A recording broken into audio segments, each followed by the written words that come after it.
বিএনপিতে যাদের নেতৃত্বে যাদেরকে দেখে আমরা এই লাল সবুজের পতাকা জাতীয়তাবাদী শক্তির রাজনীতিতে নিজেকে উজ্জীবিত করেছি, সে আমার শ্রদ্ধেয় বড় ভাই ফতুল্লা থানা বিএনপির বিপ্লবী সিনিয়র সহসভাপতি জনাব সুলতান মাহমুদ মোল্লা।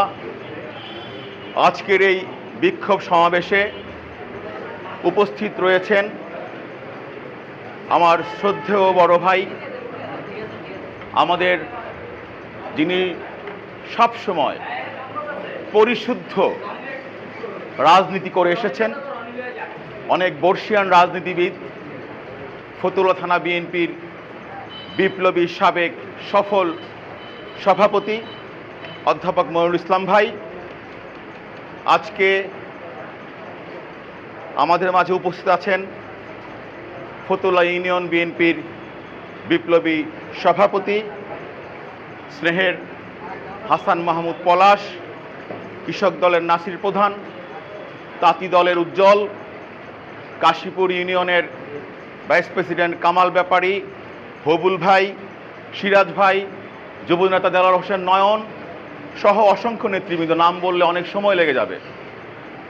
আমি বলতে চাই, আজকে আপনি যারা এখানে এসেছেন, আমরা ধরে নেব আপনারা প্রত্যেকেই এক একজন সাহসের বাতিঘর হিসেবে এখানে উপস্থিত হয়েছেন। এবং বক্তব্যের প্রারম্ভে আমি একজনের প্রতি কৃতজ্ঞতা প্রকাশ করতে চাচ্ছি। তার সাহস দেখে ইতিমধ্যেই যিনি নারায়ণগঞ্জের টক অফ দ্য টাউন হয়েছেন এবং মানুষের বিবেকবান প্রতিবাদী মানুষের হৃদয়ে যিনি একটি অনন্য মাত্রায় উচ্চ মাত্রায় পৌঁছেছেন। আপনারা জানেন, নারায়ণগঞ্জ প্রেস ক্লাবের একটি সাংবাদিকদের সম্মাননা পুরস্কার বিতরণী অনুষ্ঠানে এক আওয়ামী দোসরের চোখে চোখ রেখে বুক চিতিয়ে যিনি প্রতিবাদ করেছেন, সে আমার রাজনৈতিক সহযোদ্ধা সাবেক ছাত্রনেতা এখানে উপস্থিত সীমান্ত প্রধান। আমি তার প্রতি আবারও কৃতজ্ঞতা প্রকাশ করছি। সাথী ও বন্ধুরা, আমরা জানি দীর্ঘ 17টি বছর সমগ্র বাংলাদেশে খুনি হাসিনা সহ গডফাদারদের সহ সমগ্র বাংলাদেশে সুস্থ ধারার রাজনৈতিক চর্চাকে ভেঙে ফেলা হয়েছে। সাথী ও বন্ধুরা, সেই সুস্থ ধারার রাজনীতি থেকে অসুস্থ ধারার রাজনীতি থেকে রাজনীতিকে সুস্থ ধারায় ফিরিয়ে আনার জন্য আমাদের ভারপ্রাপ্ত চেয়ারম্যান, বাংলাদেশ জাতীয়তাবাদী দলের ভবিষ্যৎ রাষ্ট্রনায়ক জনাব তারেক রহমান প্রতিনিয়ত আমাদেরকে সতর্ক বার্তা দিয়ে যাচ্ছিলেন। উনি বলতে চাচ্ছিলেন যে আগামী দিনে একটি কঠিন নির্বাচন হবে, সেই নির্বাচনকে সামনে রেখে আমরা যেন সবাই সংযত হয়ে চলি।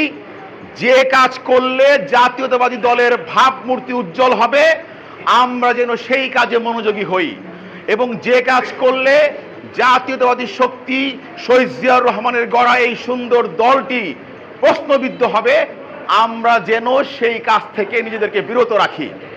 এবং তারেক রহমানের সেই সতর্কবার্তা শুনে প্রতিনিয়ত আমাদের রাজনৈতিক অভিভাবক, আমাদের প্রাণপ্রিয় নেতা আলহাজ মোহাম্মদ গিয়াসউদ্দিন সাহেব আমাদেরকে দিক নির্দেশনা দিয়ে যাচ্ছিলেন।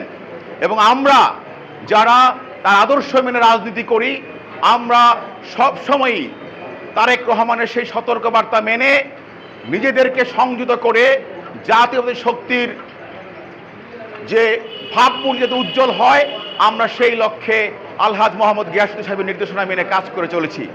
এবং সেই ধারাবাহিকতায় আপনারা দেখেছেন আমার আইন অঙ্গনের হাতে খড়ি, যার মাধ্যমে আমাদের সাহসের বাতিঘর নির্ভীক নেতা হিসাবে নারায়ণগঞ্জের এবং ফতুল্লার গণমানুষের নেতা হিসাবে ইতিমধ্যেই যিনি নিজেকে প্রমাণ করেছেন, সেই আমাদের সাহসের বাতিঘর আমার শ্রদ্ধেয় নেতা ফতুল্লা থানা বিএনপি বিপ্লবী সাধারণ সম্পাদক অ্যাডভোকেট আব্দুল বারী ভূঁইয়া যখন প্রতিনিয়তই সন্ত্রাসের বিরুদ্ধে, সন্ত্রাসীর বিরুদ্ধে, আওয়ামী দোসরের বিরুদ্ধে একের পর এক উজ্জ্বল থেকে উজ্জ্বলতর ভূমিকা রেখে যাচ্ছিলেন, ঠিক সেই সময় উনি অনেকগুলো ইতিপূর্বে বক্তারা বলে গেছেন যে আওয়ামী দোষরদের বিরুদ্ধে অনেক মামলা করেছেন, সাহসের পরিচয় দিয়েছেন, এবং যখন একের পর এক সাহসী ভূমিকা রাখতে ছিলেন তখন সকল আওয়ামী দোসররা মিলে, কিছু দোসর দিনের বেলায়, কিছু দোসর রাতে বেলায়, যারা অনেক আমাদের মধ্যে বিএনপি আছে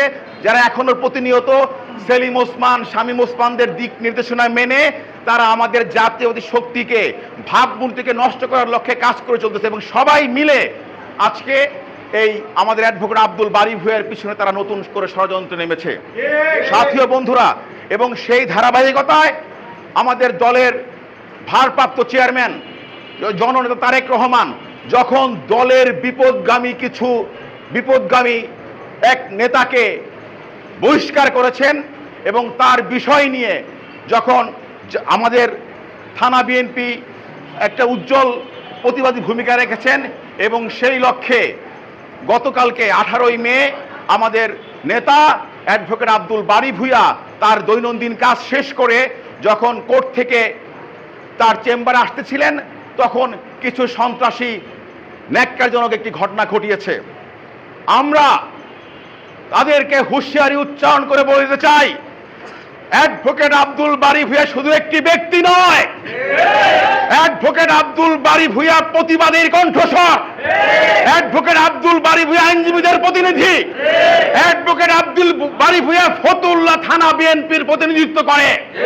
অ্যাডভোকেট আব্দুল বারী ভূঁইয়ার কোনো কিছু হলে সেটা থানা বিএনপির উপরে এসে বর্তায়, সেটা বিএনপির উপরে বর্তায়।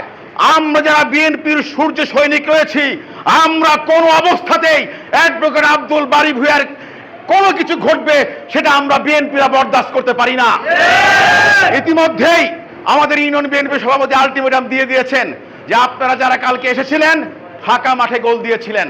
তো আমরা আবারও বলতে চাই যে অ্যাডভোকেট আব্দুল বারী ভূঁইয়াকে কেউ আপনারা হালকাভাবে দেখবেন না। অ্যাডভোকেট আব্দুল বারী ভূঁইয়ার পিছনে রয়েছে ফতুল্লাহ থানা বিএনপি, অ্যাডভোকেট আব্দুল বারী ভূঁইয়ার পিছনে রয়েছে আলহাজ মোহাম্মদ গিয়াসউদ্দিন সাহেব, অ্যাডভোকেট আব্দুল বারী ভূঁইয়ার পিছনে রয়েছে ভারপ্রাপ্ত চেয়ারম্যান জননেতা তারেক রহমান, অ্যাডভোকেট আব্দুল বারী ভূঁইয়ার বিরুদ্ধে পক্ষে রয়েছে দেশনেত্রী বেগম খালেদা জিয়া। আমরা সবাই বিএনপি, আলহাজ মোহাম্মদ গিয়াসউদ্দিন সাহেব, তারেক রহমান, বেগম খালেদা জিয়া এবং ফতুল্লাহ নারায়ণগঞ্জের গণমানুষ সবাই অ্যাডভোকেট আব্দুল বারী ভূঁইয়ার পক্ষে রয়েছে। এবং আমি জানি যে আজকে অনেক নির্যাতিত, নিপীড়িত, জুলুম সহ্য করা লোক অ্যাডভোকেট আব্দুল বারী ভূঁইয়ার জন্য দুহাত তুলে দোয়া করছেন। ছাত্র বন্ধুরা, পাশাপাশি আমরা প্রশাসনের উদ্দেশ্যে কিছু কথা বলতে চাই। আমরা যারা এখানে উপস্থিত 2024-এর জুলাই আগস্টের গণ অভ্যুত্থানে গণমানুষের, কৃষক, শ্রমিক, ছাত্র জনতার উপর পুলিশের বর্বরোচিত হত্যাকাণ্ড কিন্তু আমরা এখনো স্মৃতির থেকে ভুলে যাই নাই। আমরা সবকিছু ভুলে আবারও প্রশাসনকে বুকে টেনে নিয়ে আমরা চেয়েছিলাম এই দেশটা গড়ব, এবং এখনো আমরা এই সিদ্ধান্তে আছি। কিন্তু আপনাদের কিছু বিতর্কিত কর্মকাণ্ডে আমাদেরকে আবারও সেই 2024-এর জুলাই আগস্টের পুলিশের বর্বরচিত হত্যাকাণ্ডের সেই বিভৎস ঘটনা আমাদেরকে মনে করিয়ে দিবেন না। আমরা বলতে চাই, আমরা নারায়ণগঞ্জের মানুষ চাই প্রশাসনের কাছ থেকে একটা নিরপেক্ষ আচরণ। আপনারা অবশ্যই নিরপেক্ষ আচরণ করবেন, কোনো এক পেশে এবং এক পক্ষ কোনো পক্ষ নিয়ে আপনারা বিতর্কিত হবেন না। যদি বিতর্কিত হবেন তাহলে আমরা বলতে চাই ইচ্ছার বিরুদ্ধে যে প্রত্যুষ কুমার কোন এক প্রত্যুষে দেখবেন আপনি নারায়ণগঞ্জ জেলা থেকে নাই।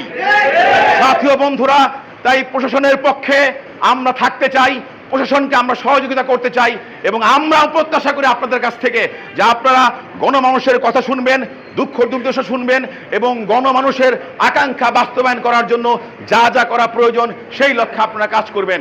তাই এবং সবচেয়ে বলবো, সত্যিকার অর্থেই জাতীয়তাবাদী দল এই বিএনপি থেকে নিয়ে নানামুখী ষড়যন্ত্র সমগ্র বাংলাদেশে এবং বিদেশে চলমান।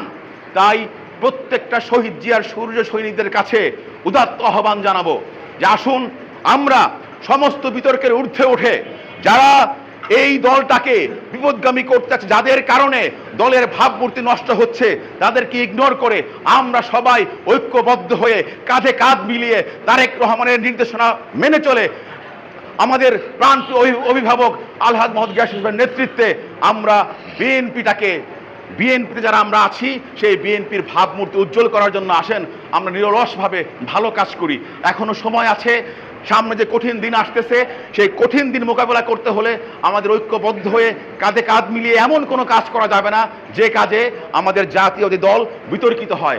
আমরা সব সময় চাই তারেক রহমানের নির্দেশনা মেনে চলবো। আমাদের আলহাজ মোহাম্মদ গিয়াসউদ্দিন সাহেব যে গাইডলাইন দিয়ে আমাদের দিয়েছে, সেই গাইডলাইন আমরা মেনে চলবো এবং আমাদের যে নেতৃবৃন্দ আছেন পরিশুদ্ধ রাজনীতি করে যারা, সুলতান মাহমুদ মোল্লা, আমাদের প্রফেসর মনির ভাই, আমরা তাদের কথা মেনে চলবো। এবং সবশেষে বলতে চাই যে আমরা একটা স্লোগান ধরতে চাই, বাড়ি ভূয়া সারের ভয় নাই, বাড়ি ভাইয়ের ভয় নাই, বাড়ি ভাই এগিয়ে চলুন, বিএনপি তোমার সাথে, তারেক রহমান তোমার সাথে, বাড়ি ভাই এগিয়ে চলেন, খালেদা জিয়া তোমার সাথে,